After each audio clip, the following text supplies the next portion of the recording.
Bonjour à toutes et à tous. Aujourd'hui, on plonge au cœur d'un sujet fondamental pour votre futur métier de technicien ESF, la reproduction. Et on va voir ensemble que votre rôle, il va bien au-delà de la simple biologie. Oui, parce que la reproduction, ce n'est pas juste une histoire de biologie, loin de là. C'est un processus qui touche au psychologique, au social. C'est vraiment un carrefour de dimensions très profondes. Et c'est justement là, à cette intersection, que votre rôle d'accompagnant va prendre tout son sens.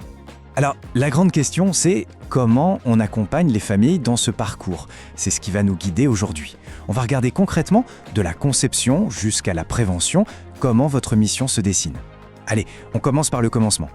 Voilà le tout début de la vie. C'est une phase hyper critique, très vulnérable, et c'est un moment où vraiment votre soutien peut tout changer. Regardez-moi ça. En une seule semaine, c'est un voyage absolument incroyable qui se joue. Ça part de la fécondation, le point de départ de tout, ça passe par la segmentation et ça arrive à la nidation. Chaque étape est une sorte de miracle de précision biologique. C'est fascinant, mais c'est aussi incroyablement fragile. Mais voilà, ce parcours idéal, il n'est pas toujours au rendez-vous. Loin de là. Prenons l'exemple de Marie et Jean. Ça fait 1 an qu'ils essayent. Le stress monte, l'incertitude s'installe. On imagine facilement les questions qui tournent en boucle, l'anxiété qui devient pesante. Et c'est précisément là que vous entrez en jeu. Le rôle du technicien ESF devient absolument crucial.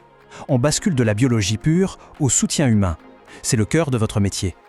Alors, concrètement, ça veut dire quoi? Ça veut dire que vous devenez un guide. Votre mission, c'est de traduire le jargon médical, de le rendre accessible pour faire baisser l'anxiété. C'est aussi d'offrir un soutien émotionnel, un espace où les gens peuvent parler librement. Et, point très important, c'est d'orienter vers les bonnes ressources. Bref, vous êtes un maillon essentiel dans tout ce parcours. Ok, passons à l'étape suivante. La grossesse est là. Votre accompagnement, lui, il change de nature. On entre dans une phase de transformation profonde, tant sur le plan physique qu'émotionnel. Et là, c'est un exemple parfait de ce qu'il faut faire et ne pas faire. À gauche, la phrase type qui banalise, c'est normal, ça passe, ça ferme la porte. À droite, l'approche OSF. On reconnaît que c'est fréquent, mais surtout, on ouvre la discussion. Qu'est-ce qui vous préoccupe le plus? Ça, c'est de l'écoute active. Ça change tout. Même chose ici avec les émotions. Balayer ça d'un revers de main en disant « c'est les hormones », c'est une occasion manquée. L'approche validante, c'est de dire « oui, ces montagnes russes émotionnelles sont normales, parlons-en ». On explore les ressentis, on ne les met pas sous le tapis. Et c'est comme ça qu'on bâtit une relation de confiance. C'est la base d'un soutien qui fonctionne. Alors, le suivi médical pendant la grossesse, il est très cadré. Retenez bien ce chiffre 7. 7 consultations prénatales obligatoires en France pour une grossesse classique. Votre rôle, c'est d'aider les futurs parents à naviguer là-dedans. Pourquoi ce rendez-vous? Qu'est-ce qu'on va y faire? C'est s'assurer qu'ils comprennent l'enjeu de chaque étape. Et à côté de ces 7 consultations, on a un autre chiffre important. 3. 3 comme les 3 échographies recommandées, en général une par trimestre. Ce sont des moments très forts, mais qui peuvent aussi être source d'angoisse. Et là encore, votre mission, c'est d'être là, aider à comprendre, à préparer les questions et surtout à gérer le flot d'émotions.